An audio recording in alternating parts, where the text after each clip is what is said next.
મહારાજ કે અમને અહંકાર કોઈ જાતનો ગમતો નથી.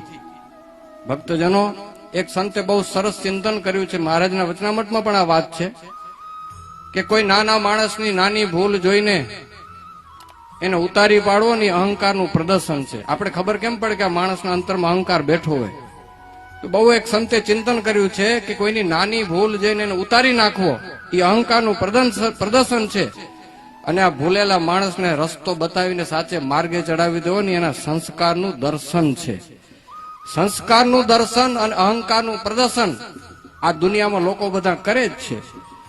સાચા સાધુ મળે ને તો ભક્તજનો આપણા અંતરમાં રહેલો અહંકાર, અને આપણે કાયમ પોતા ઉપર મોનિટરિંગ કરવાનું હો કે હું કોઈની ભૂલ થાય ને એને ઉતારી પાડું રહો કે એની ભૂલ ઓળખાવીને એને માર્ગે ચડાવું. આપણે પોતાનું સ્વદર્શન કરવાનું છે. આપણે બધાએ હવે અંતરમાં આપણે પોતાનું સ્વદર્શન કરવાનું છે.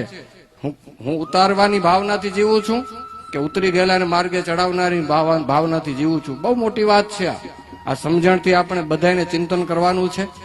અને આવી સ્થિતિ આપણને લાવી હોય કે અહંકારને ઉડાડવો હોય અને સંસ્કાર હૃદયમાં લાવવો હોય તો સાચા સાધુનો સમાગમ ખપશે. તો ભક્તજનો, આપણે અહંકારનું પ્રદર્શન નહીં પણ સંસ્કારનું દર્શન જીવીએ ત્યાં સુધી કરાવતા રહીએ એટલી ભગવાનના ચરણોમાં પ્રાર્થના સાથે બધાને જય સ્વામિનારાયણ.